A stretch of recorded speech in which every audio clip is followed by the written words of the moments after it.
नमस्कार अभयरसिकांनो, 27 ऑगस्ट नारायण धारपसर यांचा आज जन्मस्मृती दिन. म्हणूनच आजच्या दिवशी आपल्या अघोर मैफिल स्टोरीटेलर चॅनलवर सरांच्या सलग 8 कथा पडणार आहेत. सरांना श्रद्धांजली देण्याचा हा आपला छोटा प्रयत्न आहे. सर आपल्या मनात नेहमी जिवंत आहेत.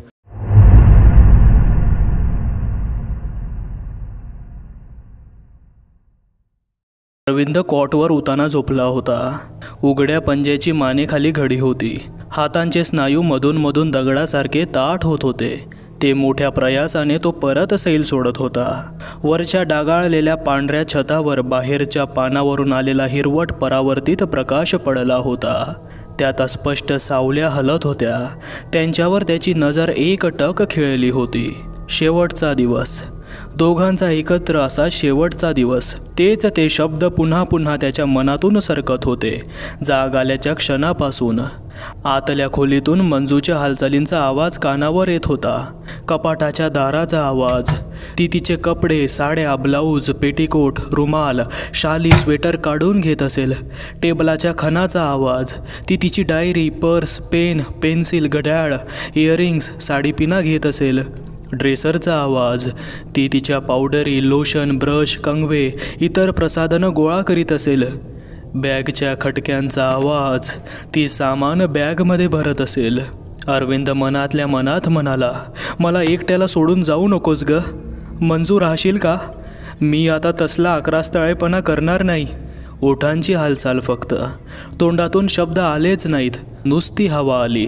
पण त्याला माहीत होतं त्याचं वचन खोटं होतं. स्वभावावर ताबा ठेवणं कठीण नव्हे, अशक्यच होतं. डोक्यात राख घालून घेऊन घरभर आकांड तांडव करीत थैथया नाचत धिंगाणा घालणं हाच त्याचा स्वभाव होता. तो कुशीवर वळला. आतल्या खोलीचं दार आता त्याच्या नजरेच्या टप्प्यात आलं होतं. दारावर तोच फिक्कट ब्राऊन रंगाचा पडदा होता. पडद्यावर मधूनच मंजूची सावली जाताना दिसत होती. त्याची पत्नी, माझी पत्नी, गेली कितीतरी वर्ष ती माझ्या सर्वात जवळ आलेली आहे. जिने संसाराच्या सुरुवातीची सोनेरी स्वप्न माझ्याबरोबर पाहिली होती आणि ती जाणार होती कायमची. त्याने डोळे घट्ट मिटून घेतले. हातांच्या मुठी गच्च आवळल्या. मनगटात आणि कानशिलात कळ उठेपर्यंत घट्ट आवळल्या. ती संतापाची, बेभान रागाची भरती मनात येऊ पाहत होती. त्या मागोमाग निराशेची, विफलतेची, फुटलेल्या स्वप्नांची, चुरडलेल्या महत्त्वाकांक्षेची, उद्ध्वस्त आयुष्याची विलक्षण कडवट जाणीव येणार होती. जीवावर एकदा ती छाया पसरली की अन्नावरून लक्ष उडत होतं. तासनतास तळमळत राहिलं तरी झोप येत नव्हती. प्रेमाची, आपुलकीची राख राख होत होती. जर आपल्या संसारात एखादं मूल आलं असतं तर. तो पुटपुटला. पण ते शब्द पुरे होण्याआधीच त्याला उमगलं होतं की ते खरं नव्हतं. ते कारणही नव्हतं. मुलं असती तर त्यांना रोज रोज त्यांच्या बापाचा जमदग्नीचा अवतार पाहायला मिळाला असता. एवढ्या तेवढ्याने डोक्यात राख घालणारा, संपर्कात आलेल्या प्रत्येकावर पिसाळलेल्या कुत्र्यासारखा वस्कन जाणारा, स्वतःच्या विफलतेच्या आणि अपयशाच्या कोशात खोल खोल गुरफटत जाणारा अभागी दुर्दैवी बाप. ही स्वतःची कीवही खरी नाही, त्याला समजत होतं. आंघोळ झाल्यावर रोजच्या सवयीनं त्यानं स्तोत्र म्हटलं होतं. इतक्या वर्षाच्या पुनरोक्तीनंतर ते नुसते शब्द राहिले होते. नुसता उपचार राहिला होता. त्यामागची भावना, त्यामागची जाणीव गेली होती. एक उरकून टाकून लवकरात लवकर वाटेतून दूर करण्याची गोष्ट, असंच त्याला स्वरूप आलं होतं. रविवारची सकाळ. आज कॉलेज नव्हतं, इतर काहीही काम नव्हतं. सकाळपासूनच एक कल्पना मनात घोळत होती. टॉवेल बाथरूमच्या कोपऱ्यात टाकून तो टेबलापाशी बसला. कोपऱ्यात पेपरवेट खाली आखलेले ताव होते. त्यांना कितीतरी दिवसात हात लागला नव्हता, पण त्यांच्यावर धूळ नव्हती. मंजूने सकाळीच हात मारला असेल. त्याने कागद पुढे घेतले. ड्रॉवरमधलं पेन काढलं. टोपण फिरवून काढताच त्याला दिसलं पेनमधली शाई संपली आहे. निफावर वाळक्या शाईचा डाग आहे. त्याने पेन ड्रॉवरमध्ये टाकलं. तिथंच एक नवी संबंध पेन्सिल घेतली, सुंदर टोक केलेली. हातात घेऊन त्यानं 2 शब्द लिहिले नसतील तेवढ्यात कट्ट आवाज करून पेन्सिलचं शिसं मोळलं. त्याचा चेहरा कठीण झाला. डोळे बारीक झाले. ओठावर ओठ दाबून धरीत त्याने ड्रॉवरमधलं पेन्सिलीला टोक करण्याचं यंत्र काढलं. जोरजोरात पेन्सिल फिरवून टोक केलं. कागदावरचा भुसा फुंकरला. यंत्र खाली ठेवलं. पुन्हा लिहायला सुरुवात केली. पुन्हा पेन्सिलीचं शिसं मोडलं. लहानसा काळा तुकडा कागदावरून घरंगळत गेला. त्याचा चेहरा संतापाने लाल भडक झाला होता. शरीरातल्या स्नायूंना पीड पडला होता. कानशिलावरची शीर थडथडत होती. पेन्सिल दोन्ही मुठीत धरून पेन्सिलीकडे ते एखादे विषारी जनावर असावं अशा द्वेषानं खुनीनं तो पाहत होता. त्यानं हात उचलले, पेन्सिल टेबलाच्या कडेवर आपटून तिचे 2 तुकडे केले आणि ते जोराने खालच्या बास्केटमध्ये टाकले. मर, बंब असता तर तुला जाळूनच टाकलं असतं. रागाने थरथरणाऱ्या ओठातून त्वेषाने शब्द आले. आवळलेल्या मुठी टेबलावर ठेवून तो बसला होता. डोळे विस्फारलेले होते, ओठ थरथरत होते. संतापाचा अर्क सर्व शरीरात मुरत होता. सकाळचा सर्व ताजेपणा, सर्व उल्हास, सर्व उत्साह विरून गेला होता. तोच संतापाचा काळा अर्क मेंदूच्या नसानसातून झिरपत होता. मनातल्या नव्या कल्पना त्याखाली करपून जात होत्या. टेबलावर एकदा मूठ आपटून तो खुर्चीवर बसला. खोलीच्या दारापाशी बाहेर पाहत उभा राहिला. मोठ्या प्रयासाने त्यानं शरीरातला ताण कणाकणानं कमी करत आणला. टेबलाखालच्या टोपलीत रागाने फाडून टाकलेले अर्धवट लिखाणाचे कागद, टीकात्मक पत्रे, न चालवलेले बॉलपेन्स यांचा खच होता. त्याच्यातच आता पेन्सिलीचे लाकूड, रबर, शिसे यांचे तुकडे येऊन पडले होते. निर्जीव जड वस्तू. पण क्षणमात्रच टोपलीत खसखस असा आवाज झाला. अर्थात अरविंदचं लक्ष नव्हतं. लक्ष असतं तरी ध्यानात येण्यापूर्वीच तो आवाज थांबलाही होता. तो दाढी करीत होता, म्हणजे सुरुवात करणार होता. हनुवटीच्या खाली आदल्याच दिवशी वस्त्यारानं एक बारीकशी जखम झाली होती. धार कदाचित फार जास्त आली असावी, पण आज जेव्हा त्याने गालावरून वस्तारा खाली ओढला तेव्हा नुसता फेस वस्ताऱ्याबरोबर खाली आला. गालावरची दाढीची निळसर वाढ तशीच होती. 2दा वस्तारा फिरवूनही दाढी गुडगुडीत होतच नव्हती. तो संशयाने आणि संतापाने हातातल्या वस्ताऱ्याकडे पाहत होता. कालची एवढी तीक्ष्ण धार एकाच दिवसात एवढी बोथट कशी झाली? आता 3-3दा खरडत बसावं लागणार. चेहऱ्याची कातडी हुळहुळी होणार. एक प्रकारच्या संतापानं त्याने वर पाहिलं. वस्तारा उगारलेला हात घेऊन आरशातला संतप्त चेहरा त्याच्याकडे बेभान नजरेने पाहत होता. नजरांची टक्कर होता जणू ठिणगीच जळली. हे काय आहे? हे काय आहे? स्वतःशीच पुटपुटत अरविंदने डोळे झाकून घेतले आणि हात सावकाश खाली आणला. अरविंद जेवणाच्या टेबलापाशी बसला होता. सुरुवातीस मंजू सर्व आटपून 10लाच दोघांची पानं घ्यायची, पण मग ती मागूनच जेवायला लागली. कोणत्या क्षुल्लक गोष्टीने अरविंदचा तोल जाईल याची काही शाश्वतीच नसायची. आरडाओरडा, ताट, वाटी, भांड्यांची आदळापट असं काही झालं की तिचं अन्नावरून लक्षच उडे. त्यापेक्षा मागून शांतपणे जेवणं बरं. तो टेबलापाशी बसला होता. ओट्यावरच त्याचं पान तयार करून तिनं टेबलावर आणून ठेवलं. भाजी होती, डाळ होती, चटणी होती, लिंबाच्या मिरच्या होत्या, पण तो नाराजीने पानातल्या पदार्थांकडे पाहत होता. भाजीचा एक घास त्याने तोंडात घातला. ती त्याला अळणी वाटली. तोंडाला चव येण्यासाठी मिरचीचं बोट लावलं. त्याने जिभेला चटका बसला. डाळीचा घास घेता जीभ भाजली. पोळीचा तुकडा चट्ट दिशी तुटेना, ती त्याला चरबट वाढली. मोठ्या डोळ्यांनी पोळीकडे पाहत त्यानं मोठा लचका तोडला. ताटाला हिसका बसला. डाळ, भाजी, मिरच्या एकत्र झाल्या. त्याचा संताप अनावर होत होता.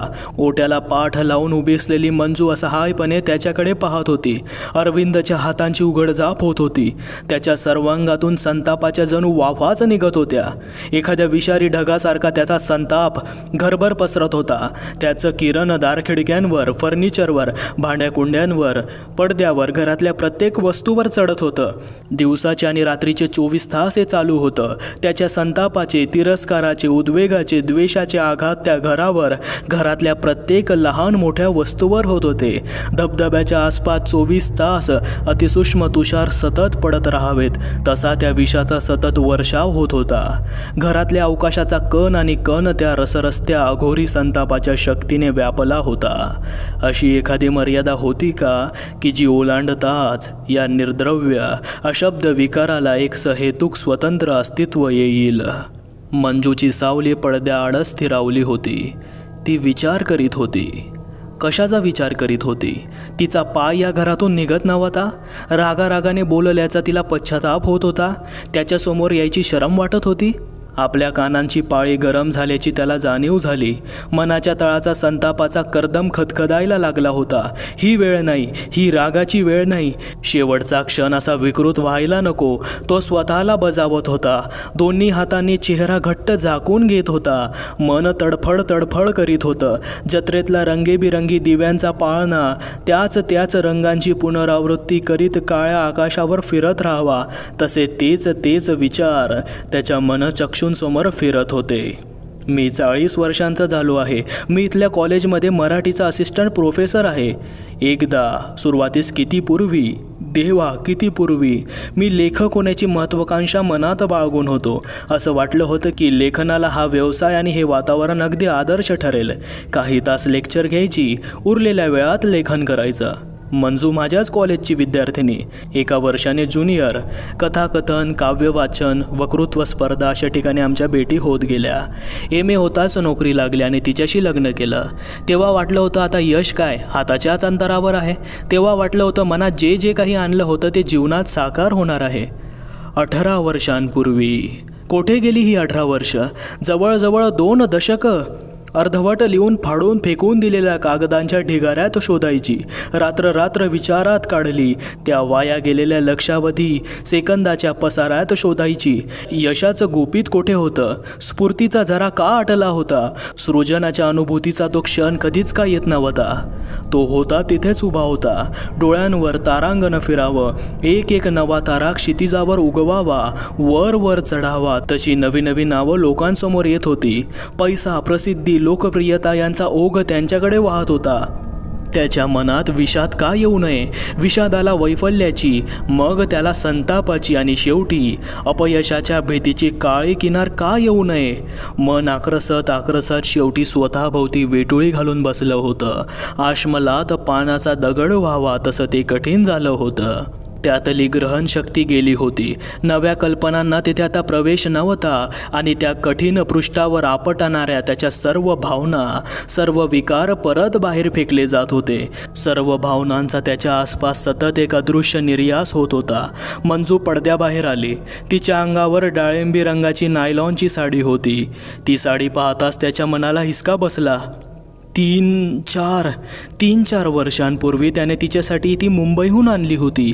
तिला तो रंग खुलून दिसायचा, पण तीच साडी ती आता का नेसली होती? त्याला खिजवण्यासाठी? संतापाचा नाग मनाच्या गर्भात वळवळ करायला लागला. नाही, अरविंद स्वतःशीच म्हणत होता. मंजूला तेवढी एक नव्यातली साडी आहे, त्यानंतर तिने काही विकत आणलेलंच नाही. पण त्यात त्याचा काय दोष होता? असिस्टंट प्रोफेसरचा पगार तो किती असणार? महागाईची वाढती कमान तर होतीच, पैशाला किती वाटा होत्या? तो तिच्या पायाकडेच पाहत होता. तिच्या चेहऱ्याकडे पाहिलं तर आपल्यावर ताबा राहीलच याची त्याला शाश्वती नव्हती. वाऱ्याने तिच्या मागचा पडदा हलत होता. त्याच वाऱ्यावर तिने वापरलेला सेंटचा मंदसा वारा त्याच्यापर्यंत पोचत होता. तो सेंट तिला आवडत होता म्हणून की दुसरा घेण्याचा खर्च तिला करायचा नव्हता म्हणून? पण किती ओळखीचा वास. मंजू घरात असली की घरभर दरवळत असायचा आणि आता ती गेली की घर एकदम रिकामं होणार होतं. त्याला त्याची कल्पनाच करता येत नव्हती. मंजू त्याला सोडून आजवर परगावी राहिलीच नव्हती. आपण लोकांकडे गेलं की त्यांना बोलावणं आलं, त्यांचा पाहुणचार आला, खर्च आला, घराची कडी विस्कटणं आलं. आता रिकामं घर कसं असेल? कॉलेजातून टेनिसचा एखादा सेट खेळून एखाद्या मित्राकडे जाऊन घरी परत आलो की मंजू त्याची वाट पाहत असायची. आता ती असणार नाही ही कल्पनाच असह्य होती, संतापजनक होती. इतकं का तिने त्याला परावलंबी करून ठेवलं होतं? अगदी लहान सहान क्षुल्लक निरर्थक गोष्टींसाठी सुद्धा त्याचं तिच्या वाचून आडावं अशी स्थिती येईपर्यंत तिच्या वाचून मी अगतिक आहे अशी माझी धारणा होण्यासाठी त्याची नजर साडीवरून सरकत तिच्या चेहऱ्यावर गेली. मंजू दारापाशीच उभी राहून त्याच्याकडेच पाहत होती. तिचा चेहरा जरा ओढल्यासारखा दिसत होता का? डोळ्यांच्या कडांवर पाणी तरंगत होतं का?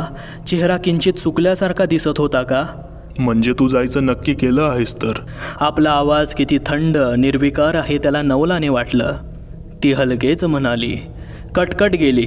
तोंडून शब्द अगदी निघणार होते. शेवटच्या क्षणी त्याने स्वतःला आवरलं. एकच क्षण. आता ताईपणा नको. सगळा विचार केला असशीलच. ती काही बोलली नाही. तिने दोन्ही हात नुसते हवेत पसरले. मला तुझ्याशी वाद घालायचा नाही. तुझी तू स्वतंत्र आहेस. ती काहीच बोलली नाही. ती बोलत का नव्हती? कशाची वाट पाहत होती? त्याच्या कृत्याच्या समर्थनाची? कालच्या रात्रीच्या वर्तनाबद्दल त्यानं माफी मागण्याची? त्याच्या तोंडून गेलेले शब्द भावना वेगात गेले होते. मनापासून त्याला तसं म्हणायचं नव्हतं असं सांगण्याची? तिच्यावर त्याने हात टाकला तरी त्याच्या मनातला राग तिच्यावर नव्हता, स्वतःच्या अपयशावर होता, स्वतःच्या चक्काचूर झालेल्या भंगलेल्या स्वप्नांवर होता असं स्पष्टीकरण देण्याची. आणि किती दिवस मातोश्रींकडे राहणार आहेस?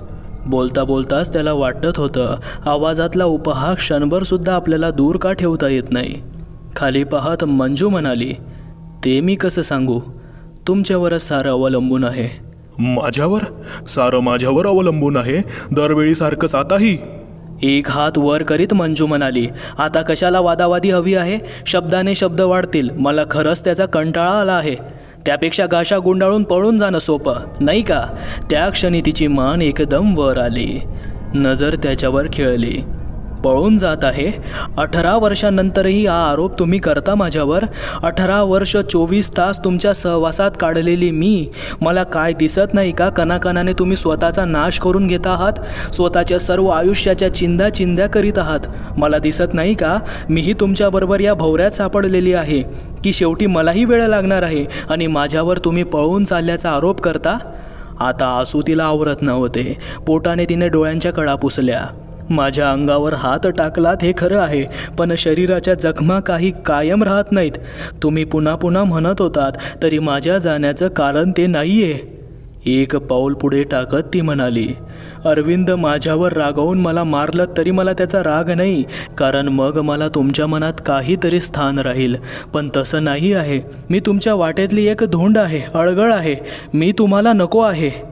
मंजू, मी पुन्हा सांगतो. नको, त्याला मध्येच अडवत ती म्हणाली, याचसाठी मी इथून जाते आहे. आता मला हे सहन होत नाही. दिवसा गणित तुमच्या मनात माझ्याबद्दल जास्त तिरस्कार यायला लागला आहे, पण तुम्ही सारा दोष माझ्यावर लादत आहात. म्हणजे तुला असं का म्हणायचं आहे? खरंच सांगते, त्याच्यावरची चर्चा आता पुरे. ती वळून परत आत गेली. चर्चा पुरे? एवढ्यानं काय झालं आहे? मंजूच्या काल्पनिक आकृतीला उद्देशून त्याच्या मनात विचार येत होते. अजून काहीच सांगून झालं नाही. मी काय हरवून बसलो आहे, तुला कल्पना आहे का मंजू? का तुला ते समजत नाही? माझ्या लेखनाने लोकांचे डोळे दिपवणार होतो, समीक्षकांची झोप उडवणार होतो. जीवनाचा अर्थ मला उलगडून दाखवायचा होता. अमर अक्षर, सोनेरी शब्दांची उधळण करायची होती. आता काय राहिलं आहे? ती ठिणगी केव्हाच विझलेली आहे. मी जिवंत आहे का मेलो आहे याची तरी कोणाला फिकीर आहे का? एक फडतूस रवंथ करणारा रटाळ प्रोफेसर गेला म्हणतील. असे 1000 आले आणि 1000 गेले, आणि मी काय करू? मी करू तरी काय? मी त्याचे विचार अडखळले, मंदावले, थांबले. समोरचं वॉल हँगिंग किनकिन करीत होतं. मंजूने आवडीने तयार केलेलं 2-3 रुपयांचं साहित्य लागलं असेल. त्या खर्चाबद्दलही तो तिला किती टाकून बोलला होता. मंजू, तो बोलला, पण इतके हलके की त्यालाही तो शब्द ऐकू आला नाही. एका जागी राहणं अशक्य झालं. तो कॉटवरून उठला. खाली पाय टाकताच त्याची सपाता लिनोनियमवर घसरली. कॉटचा कठळा आधारासाठी धरून तो त्या सपातेकडे पाहता पाहता आतला अंगार उसळून आला. ती सपाता हातात उचलून तिचे तुकडे तुकडे करायची त्याला अनिवार्य इच्छा होत होती. सपाता हातात घेऊन तो एखाद्या विषारी जनावरासारखी उलटी सुलटी पिळत होता. त्याच्या तोंडून एक अर्वाच्य शिवी निघाली. तो मंजूला विसरला होता, बाकीचं सर्व विसरला होता. आधी त्या सपातेला कांडात काढल्याखेरीज त्याला इतर काही सुचणार नव्हतं. संतापाने त्यानं सपाता फरशीवर आपटली. त्याच्या मनातला संताप एकाएकी ओसरला, पार नाहीसा झाला. पाण्याच्या लाटेखालून वर आल्यासारखं त्याने डोकं हलवलं. हा एखादा वेड्याच्या झटक्यासारखा झटका आला होता का? त्याचं मन बेताल होत होतं का? मंजूला आपल्या खोलीत जाऊन सांगावं का की माझा तोल जातो आहे, मला सावर? क्षणार्धात त्याचा चेहरा बदलला, कठीण झाला. तो बाथरूमकडे वळाला. मला काही झालेलं नाही, तो स्वतःशी म्हणाला. मनावर सावल्या पडल्या आहेत, माझं मन गुदमरत आहे आणि मंजूची मदत तर होत नाहीच. उलट बाथरूममध्ये पाऊल टाकताना सुगंध आला. तिने एवढ्यातच साबणाने हाततोंड धुतलं असावं. तो सुगंध अजून दरवळत होता. मंजूचा सुगंध. कदाचित त्याचं नीट लक्ष नसेल. खिडकी उघडण्याकरता त्याने झडपेला हात लावताच हातात कुसळ गेलं. बोट दुसऱ्या हातात घट्ट धरून तो खिडकीला हलक्या आवाजात शिव्या देत होता. इतका हळू का बोलतो आहेस? तिच्या कानावर जाऊ नये म्हणून? मनात कुठेतरी एक विचार उमटला. आईला करीत त्याने खिडकीवर मूठ आपटली. दार दान दिशी बाहेर फेकलं गेलं. वाकून त्यानं बोटातलं कुसळ काढलं. रक्ताचा बारीक थेंब तिथे चमकत होता. टेप कपाटात होती. कपाटाचं दार त्याने एका हाताने उघडायचा प्रयत्न केला, पण ते जाम बसलं होतं. त्याने जोराचा हिसका मारताच दार जोरात आपटलं. डोळे घट्ट मिटून तो गोल गोल फिरत होता. त्याचा चेहरा वेदनेने आणि संतापाने विकृत झाला होता. दात गच्च आवळून त्याने किलकिल्या डोळ्यांनी आसपास पाहिलं. एक जुनाट खोली, पारा उडालेला आरसा, ठिकऱ्या उडालेली बेसीन, भिंतीच्या प्लास्टरमधली वेडीवाकडी नागमोडी चीर, रंग झळलेल्या भिंती. प्रथमच त्याला एक नवीन जाणीव झाली. काहीतरी तरल, काहीतरी विरळ, नाशासाठी घाव घालायला टपून बसलेलं. ही जाणीव नवीन होती. सगळे मनाचे खेळ, मनाची माया, काल्पनिक. ते जाधव काहीही म्हणत, पराभूत मनाच्या अव्यक्तातून नाचत आलेल्या सावल्या, सामाजिक जबाबदारीची जोखडं, जगातल्या सगळ्या दुर्घटनांचं खापर स्वतःवर फोडून घेण्याची बेकळ वृत्ती. हा मीच आहे. कशाला सांगता की मंजूला घराबाहेर घालवल्याबद्दल तुला अशीच शिक्षा व्हायला हवी म्हणून? कशाला म्हणता की मी माणूस नाही? माणूस नाही तर काय? शट अप, तो मोठ्याने म्हणाला. तोंडावर पाणी मारता मारता त्याला जाणवलं दाढी करायला हवी. जरा बिचकतच त्याने कपाट उघडलं. वस्तारा बाहेर काढला. आसुसल्यासारखं लखलखतं पातं बाहेर आलं. त्या धारदार पोलादी पात्यावर त्याची नजर खेळली होती. धारेवर त्यानं अलगद बोट टेकवलं. किती तीक्ष्ण धार, एक स्पर्श, मानवी त्वचा कधी पाहता पाहता कापली जाईल. किती अघोरी, भयानक वस्तू. वस्तारा हलत होता की त्याचा हात हलत होता. आताच त्यानं हात हलवला नाही तर बोटाचा तुकडा पडेल. पण हात मागे होत नव्हता. हात तसाच. आई ग म्हणत त्याने हात मागे घेतला. वस्तारा खाटदेशी मिटला. त्याचा हातच हलत असला पाहिजे. निर्जीव पोलादी वस्तारा आपण होऊन कसा हलेल? ती कल्पनासुद्धा वेळाच्या वाटेने नेणारी होती. वस्ताऱ्यानं दाढी करायची छाती होईना. वस्तारा कपाटात ठेवता ठेवता तो पुटपुटला.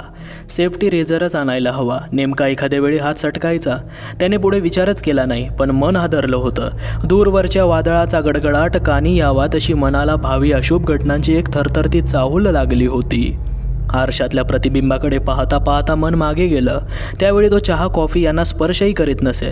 ड्रिंकचं तर नावच सोडा. कशानेही बावरून न जाण्याचा त्याचा स्वभाव होता. सिगारेट तो तर स्वतः ओढत नसेच. त्या धुराचा वाससुद्धा त्याला सहन होत नसे. आता हा वेळी अवेळीचा चहा, मन मानेल तसं मद्य पिणं, हातात सारखं ते सिगारेटचं धूर ओकणारं थोटूक, एवढा बदल कसा झाला? सिद्ध असतं लेखकांच्या तथाकथित ऐकीव कथांवरून केलेली नक्कल, मनाला चेतवण्यासाठी वापरलेले अंमली पदार्थ. पण त्याचा काही उपयोग झाला होता का?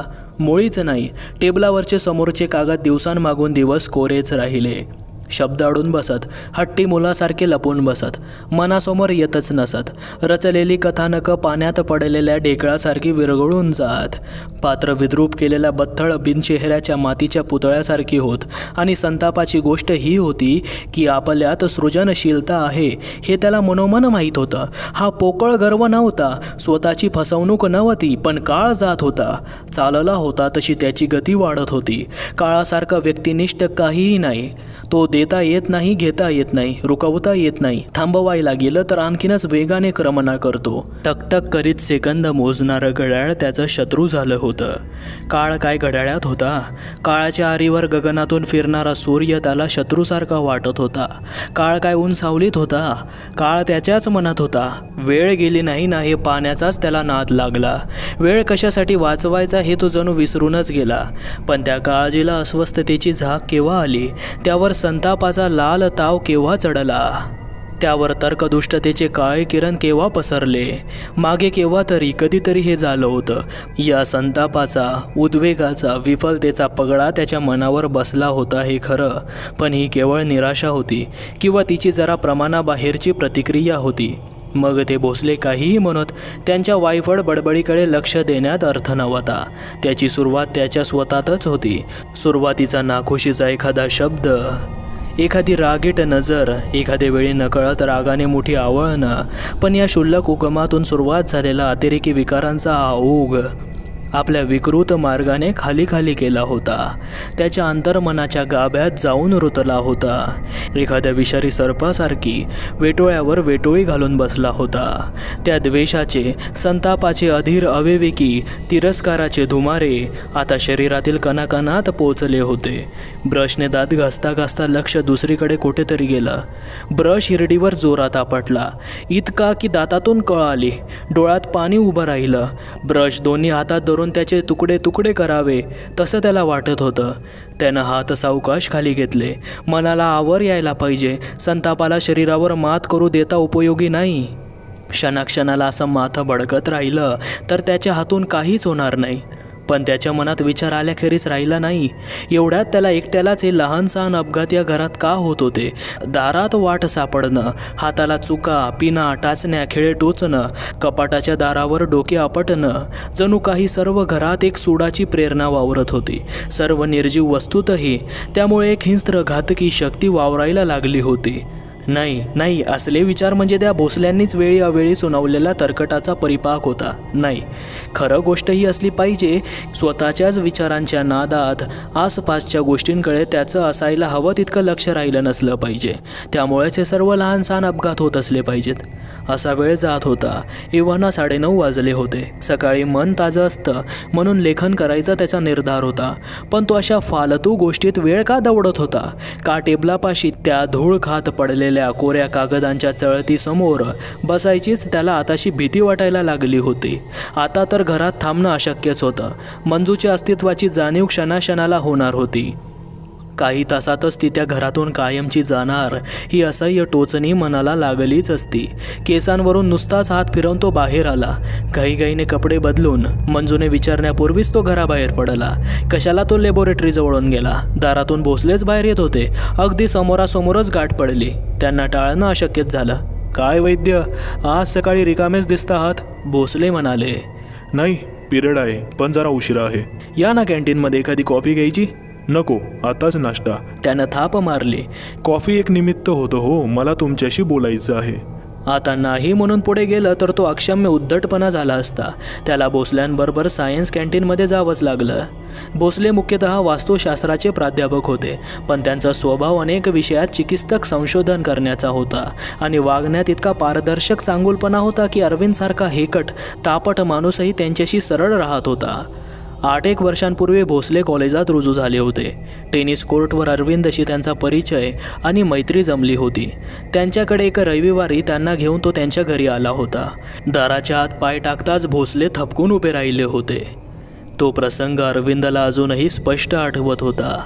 दारापासूनच भोसल्यांनी त्या खोलीवर नजर टाकली होती आणि मग आतल्या खोलीतही तेच. शिवाय मंजूशी काहीतरी बोलत ते स्वयंपाकघरातही गेले होते. अरविंदच्या घराबद्दल त्यांना काहीतरी कुतूहल होतं हे निर्विवाद. आणि मग अरविंदच्या ध्यानात आलं की त्या भेटीनंतर ते आपल्याशी खास संपर्क साधून आहेत. भेट झाली की आपली, मंजूची, आपल्या कामाची विचारपूस केल्याखेरीज राहत नाहीत. मग एका भेटीत या रहस्याचा उलगडा झाला होता. वैद्य, भोसले चहाचा कप खाली ठेवता ठेवता म्हणाले होते, तुमच्याशी मला काही बोलायचं आहे. कदाचित तुम्हाला माझी नसती उठाठेव वाटेल, कदाचित माझा चांगुलपणा वाटेल, पण सांगितल्या वाचून मला राहवत नाही. काही वेळ ते काहीच बोलले नाहीत. कदाचित मनात शब्दांची जुळणी करत असतील. वैद्य, तुमच्या या गोष्टींवर कितपत विश्वास आहे मला माहीत नाही. जागांचा चांगला वाईटपणा, जागा लाभणे न लाभणे, शकून अपशकून इत्यादी तुम्ही मानता की नाही? का सर्वच नैसर्गिक योगायोग या सदरात घालता? हे जरा अनपेक्षित आहे, पण अर्थात माझा त्यांच्यावर विश्वास नाही. मी एकच सांगतो, चाचणी, अनुभव, चिकित्सा, निदान, ताळा यांच्याशिवाय ठाम मत बनवू नये. अंधविश्वास नाही ठेवला तरी मन उघडं ठेवावं. आता हा विषय काढण्याचं कारण सांगतो. मी तुमच्याकडे काही दिवसांपूर्वी आलो होतो. तुमच्या घरात पाऊल टाकताच मला तिथल्या वातावरणातला वेगळेपणा जाणवला. कारण मला माहीत नाही, फरक जाणवला हे नक्की. गढूळ पाणी, वाफाळलेली काच, फरक आपल्याला सहज जाणवतो. मला वाटतं आपण या विषयावर अधिक चर्चा करू नये हेच चांगलं, अरविंद म्हणाला. पण भोसले ऐकायला तयार नव्हते. तुम्हाला असं काही सांगण्यात माझा काही स्वार्थ नाही हे तरी मान्य आहे? हो. माझ्या काही प्रश्नांची उत्तरं द्याल? उत्तरं देण्यासारखे प्रश्न असतील तर अवश्य देईन. या क्वार्टरमध्ये किती दिवस राहतात? आता 6-7 वर्ष तरी झाली. तुमच्या घराचं वर्णन कसं कराल? प्रामाणिकपणे सांगा. ते एक यशस्वी, समाधानी, शांत, उत्साही घरकुल म्हणता येईल का? तुम्ही मंजूशी बोलला आहात? अरविंद उसळून म्हणाला. तुम्हाला खरंच असं वाटतं? तुम्हाला चोरून मी असं काही करीन? नाही, सॉरी. अरविंद वरमला होता. माफ करा, काही वेळा माझा ताबा राहत नाही. आता तुमच्या प्रश्नाला खरं उत्तर द्यायचं म्हणजे नाही असंच द्यावं लागेल. तुमचे प्रॉब्लेम काय आहेत हे तरी सांगू शकाल का? आपल्या थोरल्या बाबाशी बोलतो आहोत असं मानून चला हवं तर. आधी अरविंद अडखळला, पण मग शब्द आले. बांध फुटलेल्या धरणाच्या पाण्यासारखे आले. संसारातली मुलाची उणीव, लेखनाची महत्वाकांक्षा, नोकरीत कुजत असल्याची भावना आणि घरातले अपघात, चाकू, सुरी, ब्लेड, वस्तरा यांनी कापणं, ओल्या फरशीवर पाय घसरून पडणं, दारखिडक्यांनी डोक्याला, कोपराला, पाठीला धक्का बसणं, अन्नात चव नाही, सिगारेटचं विलक्षण व्यसन, रात्री झोप नाही, पोटात पित्त झाल्यासारखी डचमळ, अपयशाची टांगती तलवार. पूर्वी तुमचा असा रागीट, चिडचिडा स्वभाव होता? माझं मी काय सांगू, पण नसावा. आता शेवटचा एकच प्रश्न. एवढ्यात तुमच्या स्वभावात सुधारणा होत चाललेली आहे का बिघाड होत चाललेला आहे? सुधारणा होत नाही हे नक्की. मग भोसल्यांनी त्यांचे विचार मांडले. वैद्य, मी सांगतो त्यावर एकदम विश्वास ठेवू नका, पण निदान विचार करा. घर, वाडा, झोपडी, गुहा, मानवाची कोणतीही वास्तू निर्जीव द्रव्याची बनलेली असली तरी माणसाचा त्याच्यात वावर सुरू झाला की निर्जीव, निर्वाकार, जड, तटस्थ राहत नाही. शब्दांनी, हावभावांनी, कृतींनी, वागणुकीने माणूस आपल्या भावना प्रकट करीत असतो. आपले विचार अंतर्मनात राहतात, पण विकारांचा निर्यास होतो. आणि आमच्या वस्तुशास्त्रातला पहिला नियम हा आहे, शक्तीचा कधीही नाश होत नाही, तिचं रूपांतर होतं. प्रकाशाची उष्णता होईल, उष्णतेची गती होईल, पण शक्ती नष्ट होत नाही. तेव्हा आपल्या विकारांची ही शक्ती आसपासच्या वरवर जड, निर्जीव वाटणाऱ्या वस्तूवर आपटते, तेथे शोषली जाते. एखादा अपघात झाला असेल तिथे आपल्याला खिन्न, उदास वाटतं. मला एवढंच सांगायचं आहे, मानवी भावनांचा काही ना काही अंश तिथे मागे राहत असतो आणि तो आपल्याला जाणवतो. वैद्य एक साधी वास्तुशास्त्रातली उपमा देतो. पृष्ठभागावर पडलेला प्रकाश परावर्तित होतो. पृष्ठभाग जर पांढऱ्या रंगाचा असेल तर जास्त परिवर्तन होईल. तो जर काचेला असेल तर सर्व प्रकाश परावर्तित होईल. पण त्याच काचेला जर अंतर्गोल आकार दिला तर प्रकाश नुसताच परावर्तित होणार नाही, तर तो एकाच बिंदूत एकत्र येईल.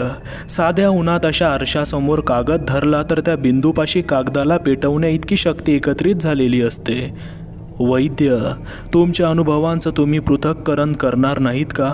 त्यांच्या संख्येत, त्यांच्या तीव्रतेत वाढ होत आहे हे ध्यानात घेणार नाही का? तुमचा राग, संताप, उद्वेग, तुमची निराशा, विफलता सर्व काही तुमच्या घरात शोषलं जात आहे आणि त्याचाच परत निर्यास होत आहे.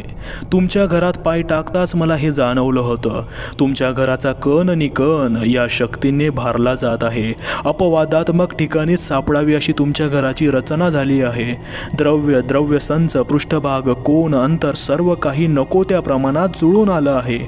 तुम्हाला योगायोगच म्हणायचा असला तर हा योगायोग म्हणा. मद्रासी कॉफी या नावाखाली टीनवाला साखर आणि दूध यांची बचत करीत असे. अरविंद आता त्या काळपट कॉफीचा कप बशीत फिरवत बसला होता. काय वैद्य, मी सांगितलं त्यावर विचार केलात का? गॉड, आता डोक्यात विचाराला जागा तरी होती का? सर्व संसाराची होळी व्हायची वेळ आली होती आणि यांना त्यांच्या त्या उपपत्तीत सुचत होत्या. भोसले, मला स्वतःला तुमचं सांगणं पटलेलं नाही. काय वाटेल ते झालं तरी मी यांना सांगणार नाही की मंजू घर सोडून चालली आहे म्हणून. पुन्हा अर्धा तास त्यांचं लेक्चर ऐकायला लागायचं. लेक्चर ऐकण्याचे त्यांचे दिवस गेले होते. आता तोच लेक्चर देत होता. तो स्वतःच्या विचारात इतका गर्क झाला होता की भोसले काय म्हणत होते हेही त्याच्या ध्यानात येत नव्हतं. तो अंदाजाने हो हो, नाही नाही करीत होता. कदाचित भोसल्यांना शेवटी उमगलं असेल की आपला सहवास यांना नको आहे. ते व त्याच्या मागोमाग तो उठला. त्यांचा निरोप घेताना त्याच्या लक्षात आलं की ते जरा चमत्कारिक नजरेने आपल्याकडे पाहत आहेत. भोसल्यांचा निरोप घेऊन तो निघाला. तो घरी आलाच नाही, सरळ वर लायब्ररीत जाऊन बसला. पिरियडला तासभराचा अवकाश होता. ती जेवणासाठी कदाचित त्याची वाट पाहत असेल किंवा नसेलही. पुन्हा ती जुगलबंदी नको. मारली एक दिवस जेवणाला दांडी, नाही तर उद्यापासून मेसमध्येच जेवायचं आहे. एका दिवसानं काय होतं? कदाचित हीच त्याची अग्निपरीक्षा असेल. आगीत तावून सुलाकून निघाल्यावर त्याच्या प्रतिभेतलं अशुद्ध भस्म होऊन जाणार असेल. त्या व्यक्तिगत दुःखाच्या वियोगाच्या घावांनी त्याची प्रतिभा घडणार असेल. ट्रॅजेडीतून महान कलाकृतीचा जन्म होत असला तर कोणी सांगावं.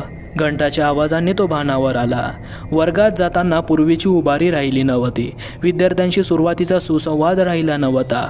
त्यांची कंपोजिशन्स हे अननुभवी उत्साही मनांचे पहिले धुमारे वाटत असत.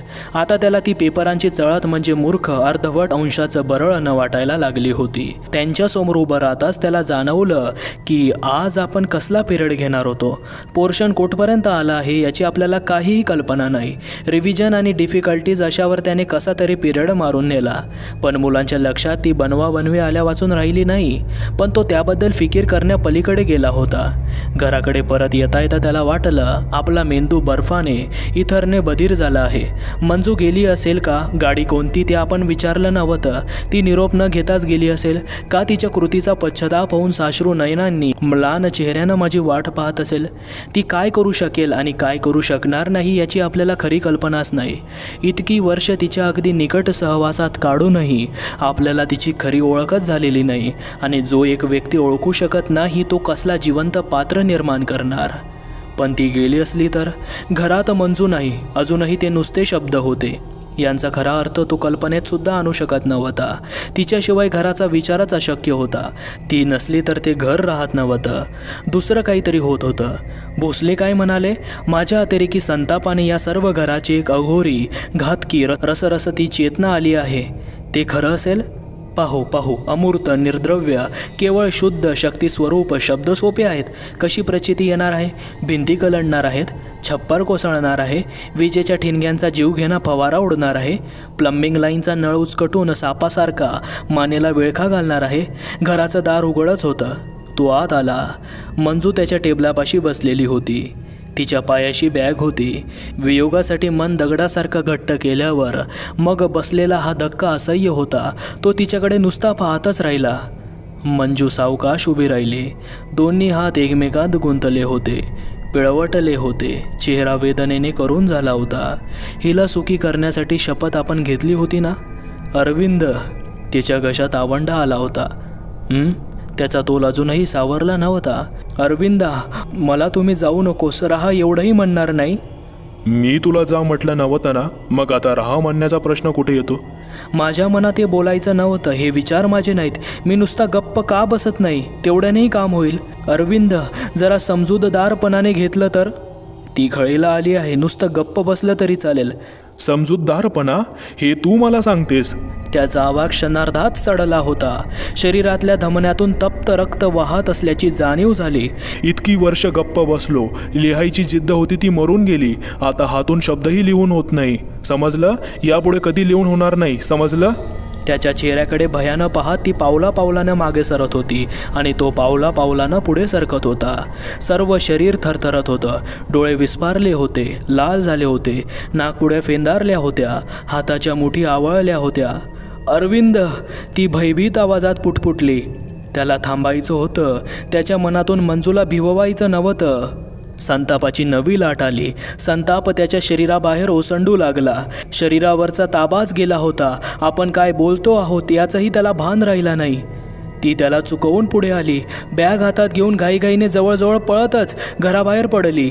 मनाचा एक कोपरा हताशपणे हे पाहत होता, पण शरीर ताळ्यावर यायला कितीतरी वेळ लागला. मौल्यवान हिऱ्या मोत्यांपेक्षाही जास्त किमतीचे सेकंद तोपर्यंत हातातून ओघळून गेले होते. तो जेव्हा भानावर आला तेव्हा तो वरांड्याच्या दाराशी उभा होता आणि मंजूची पाठमोरी आकृती कॉलेज कॉलनीच्या रस्त्यावरून पाठमोरी चालली होती. आंबा, लिंबू, गुलमोहरांच्या झाडांच्या रांगांमधून रस्ता गेला होता. मंजूच्या त्या डाळिंबी साडीवर ऊन सावल्या सरकत होत्या. ती गेली होती. पूर्वी कितीदा तरी तिची वाट पाहत तो असा वरांड्यात उभा असायचा आणि ती लांबवरून याच वाटेने याच झाडाकोलून अशीच उन्हसावल्यांची वेलबुट्टी अंगावरून मागे सारत त्याच्याकडे येत असायची. पण आता नाही, पुन्हा कधी नाही. त्याच पावली तो घराबाहेर पडला होता. मनाच्या क्षणित कमकुवतपणाचा त्याला संताप आला होता. त्याच्यात जर काही रग असली तर आता त्याला त्याचं कर्तृत्व दाखवायला पुरा वाव होता.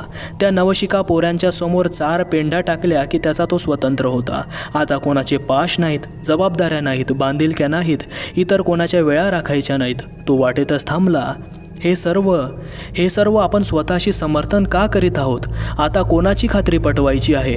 आता ही पुनरावृत्ती कशासाठी? मध्येच त्यानं घड्याळात पाहिलं. 12:30 वाजले होते. पोटात 2 घास घालायला हवे होते. कॅन्टीनमध्ये 2 डिश घेतल्या. कडवट चहाचा 1 कप घेतला. मग तो कॉमन रूममध्ये जाऊन मासिकच आळत बसला. दुपारचे 3 पिरियड कसे तरी पार पडले. संध्याकाळचा तो टेनिस कोर्टवर इतरांचा खेळ पाहत थांबला. त्याला अनेकांनी खेळायला बोलवलं पण तो नकार देऊन नुसताच पाहत राहिला. जरासा अंधार पडल्यावर तो जिमखान्याच्या इमारतीत गेला. तेथे त्याच्या परिचयाचे फारसे कोणी नव्हते. आतल्या खोल्यातून 1-2 चक्रा मारल्यावर मग त्याला बाहेर पडावंच लागलं. जिमखान्याच्या वरांड्यात उभा असताना त्याला उमगलं, त्या रिकाम्या घरात परत जाण्याचा क्षण आपण शक्य तितका लांबणीवर टाकत आहोत. मनात पुन्हा एकदा संतापाचा स्फुल्लिंग चमकला. मी इतका परावलंबी आहे? त्याने स्वतःला विचारलं. मी इतका भेकड आहे? घराच्या दिशेनं तो झपाझप चालायला लागला. लांबवरून त्याला दिसलं की घराच्या वरांड्यात कोणीतरी उभं आहे. क्षणभर मनात वेडी आशा आली. मंजूच परत आलेली दिसते. पण अर्थात ते शक्य नव्हतं. तिच्यापाशी घराची किल्ली असणार, ती बाहेर थांबणार नाही.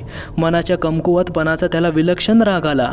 दुर्दैवाची गोष्ट ही होती की भोसल्यांच्या भेटीसाठी आताची त्याची मनस्थिती संपूर्ण अयोग्य होती. दुर्दैवच, कारण वरांड्यात भोसलेच होते. काही न बोलता अरविंदानं दार उघडलं. आतला दिवा लावला. भोसले आत आले आणि कौचावर बसले. अरविंद उभाच होता. वैद्य, भोसले म्हणाले, मी मुद्दाम तुमची गाठ घेण्यासाठी आलो होतो. हरकत नाही, सांगा ना कशासाठी ते? दुपारी मला मंजू वहिनींचा फोन आला होता.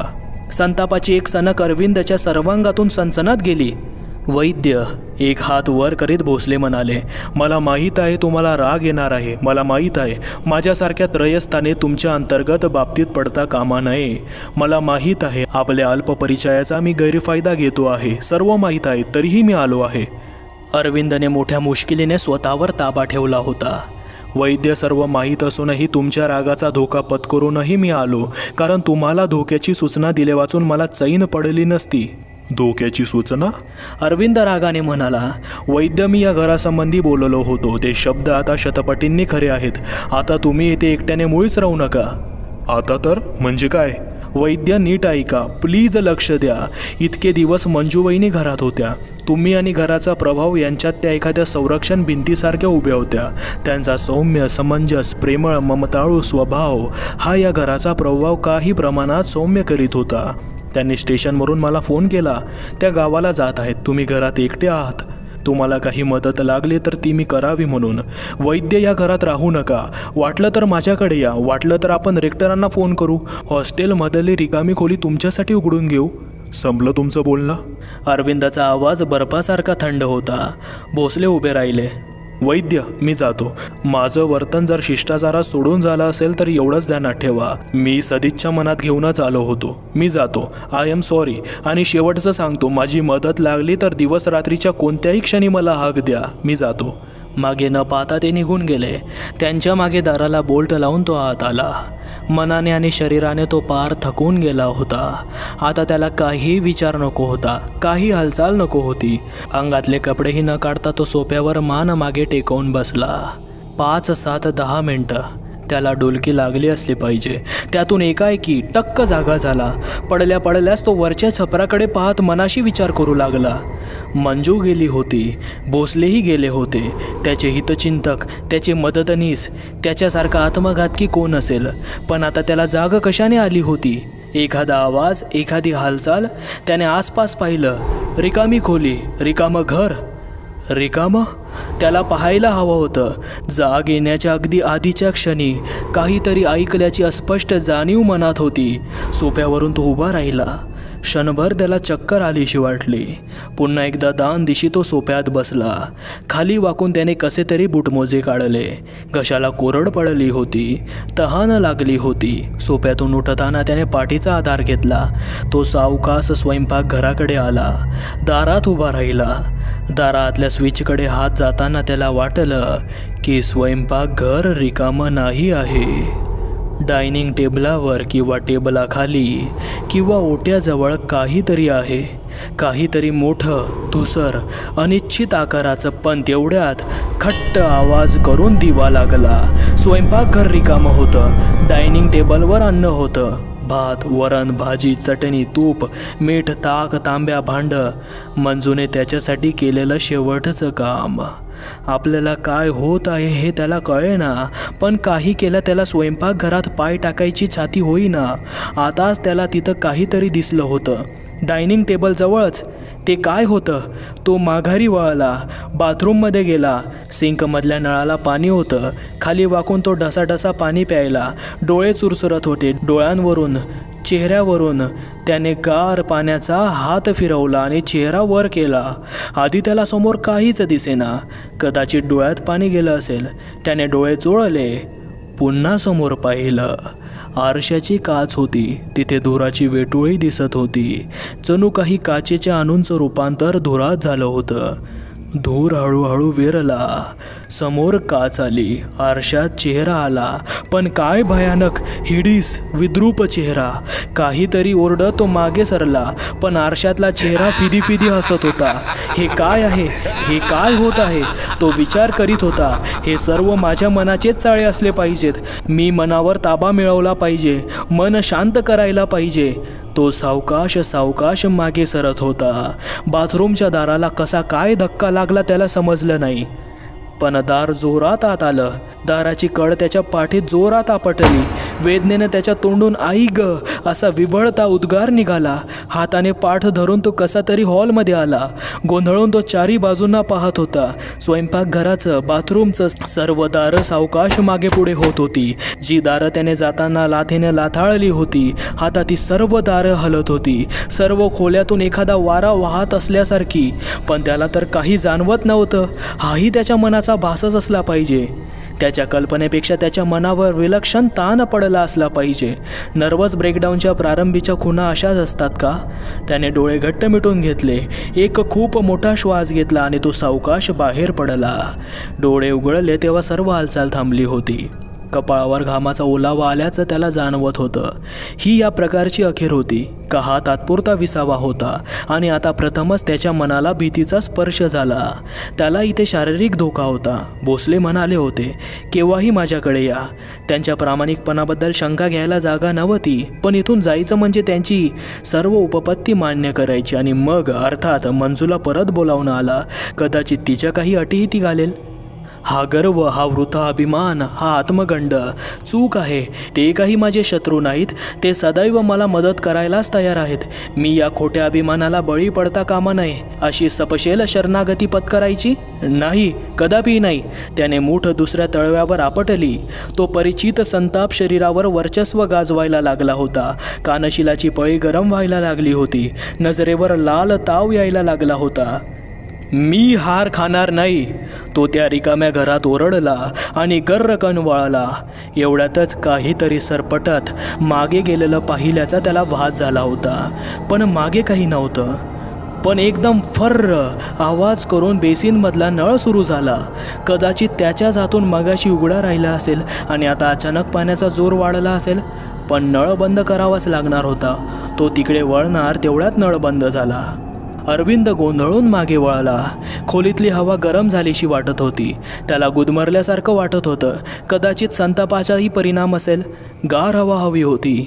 तो खिडकी उघडायला गेला, पण हात एकदम तावदानावर आपटला. त्यानं हात एकदम मागे घेतला. तळव्याला काचेनं कापलं होतं. खिडकीचं हेच दार त्यानं केव्हा तरी रागाने धाड दिशी उघडलं होतं. तेव्हा तावदानाची काच खळखळत फुटल्याचं त्याला आठवलं. काच बदलायची राहूनच गेली होती. तळव्यातून लिनोनियमवर ठिबकणाऱ्या लालभडक रक्ताकडे तो नुसता पाहतच राहिला होता. शेवटी तुला रक्ताची चटक लागली होय? तो अर्धवट स्वगत, अर्धवट आसपास वावरणाऱ्या, न दिसणाऱ्या पण जाणवणाऱ्या अस्तित्वाला रागाने उद्देशून म्हणाला. दाखवतोस तुला आता. खुर्चीला लाथ मारण्यासाठी त्याने पाय मागे घेतला, पण त्याआधीच खुर्ची सर्र आवाज करीत त्याच्या गुडघ्यावर जाऊन आपटली. त्याचा तोल जाऊन तो मागे कोसळला. रक्ताने माखलेला लालबडक हात एकदम नजरेसमोर आला. जखमेला बेन्झिन आयोडीन पट्टी लावायला हवी होती. खुर्ची पायाने दूर करून उठण्यासाठी त्याने हात डोक्यावर नेला. टेबलाच्या पायापासच्या वेस्ट पेपर बास्केटला हात लागताच ती कलंडली, घरंगळत पुढे आली. आतले कागदाचे बोळे खसखसत त्याच्या तोंडावर आले. जणू काही त्याचं नाक तोंड बंद करण्याची त्यांची खटपट चालली होती. त्यात कचऱ्यात पेन्सिलीचे तुकडेही होते. मोडलेल्या पेन्सिलींचे तुकडे त्यांना तीक्ष्ण धार होती. त्यातला एक खच्च दिशी गालात घुसला. काहीतरी ओरडत धडपडत अरविंद दूर झाला. कसा तरी उभा राहिला. वरचा दिवा हलत होता, पण भिंतीवरून सरकत होत्या त्या सावल्या नव्हत्या. लालसर रंगांचे पट्टे भिंतीवरून हलत होते. दोन्ही हात छातीशी धरून तो मागे सरला. मागं बेडरूमचं दार होतं. तो जवळ येताच वाऱ्यावर उघडल्यासारखा पडदा फडफडत पुढे आला आणि त्याच्या गळ्याभोवती आवळला. पडदा जोरात ओढताच पडद्याच्या गजासकट सर्व त्याच्या डोक्यावर पडलं. आधारासाठी त्याने भिंतीला हात लावला, पण भिंतच त्याच्या हाताखाली हलल्यासारखी वाटली. इतकी गुळगुळीत लागत होती की हातच ठरत नव्हता. पडदा दूर करून त्याने वर पाहिलं. सर्व दारं पुन्हा हलायला लागली होती. पडदे फडफडत होते. कॅलेंडर, फोटो भिंतीवर हलत होते. दिवे हिंदकळत होते. पंखा गरगर फिरत होता. सर्व घरच त्याच्या विरुद्ध मारेकऱ्यासारखं उभं ठाकलं होतं. तो या घरातून या क्षणी बाहेर पडला तरच वाचणार होता. मधल्या एका जरा शांत क्षणात तो दारातून बाहेर गेला, पण तो वरांडा नव्हता, ती बाथरूम होती. बाथरूमच्या दाराने क्षणभर अगदी हुबेहूब बाहेरच्या दारासारखं रूप धारण केलं होतं. तो फसला होता. बाथरूमचं दार मागे दान दिशी बंद झालं. शांत रहा, शांत रहा, तो स्वतःला बजावत होता. आरशाकडे तो पाहत नव्हता. तिथे काय दिसेल याची शाश्वती नव्हती. वरच्या छतातला तडा वासलेल्या चेहऱ्यासारखा दिसत होता. आता कुठे पाहायचं नाही, तो म्हणाला. बँडेज काढण्यासाठी त्याने कपाटाच्या दाराला हात लावला. दार धाड दिशी उघडलं. त्याच्या गालावर आपटलं. वेदनेने त्याच्या डोळ्यांवर अंधारी आली. गॉज, बँडेज, आयोडीनसाठी त्याने कपाटात हात घातला. हात बाहेर आला तेव्हा हातात वस्तारा होता. त्याला मूठ उघडवतच नव्हती. वस्तारा हातातून निघतच नव्हता. वस्तारा धरायला दुसरा हात जवळ नेताच लखलखतं पातं सट्ट दिशीवर आलं. वखवकलेल्या जनावरासारखं ते पातं हाताकडे पुढे येत होतं. वस्ताऱ्याचा हात मागे घेताच वस्तारा वर आला. छातीवरून अलगद फिरला. शर्टच्या चिंध्या झाल्या. त्याला आपला हात आवरताच येत नव्हता. वस्तारा पुन्हा छातीवरून फिरला. रक्ताची लाल रेषा उमटली. वस्तारा वर वर येत होता. त्याच्या गळ्याकडे येत होता. आरशातलं प्रतिबिंब खदाखदा हसत होतं. मंजू, मंजू, मला वाचव. त्याच्या तोंडून किंकाळी निघाली. वस्तारा वर आला. गळ्याला भिडला. प्रकाश गेला. हालचाल गेली. स्पर्श गेला. राग, लोभ, गर्व, निराशा, शोक, पश्चाताप, विफलता, सर्व काही गेलं. सर्वत्र अंधार होता. नमस्कार भैरसिकांनो. आजचा भाग कसा वाटला हे कमेंट करून नक्की सांगा. चॅनलला सबस्क्राईब करा. आणि हो, तुम्हाला आपल्या चॅनलला कुठल्याही प्रकारचा सपोर्ट करायचा असल्यास लिंक डिस्क्रिप्शनमध्ये दिली आहे. उद्याच्या थराराला नक्की या, ठीक 9:06 तोवर काळजी घ्या. अघोरी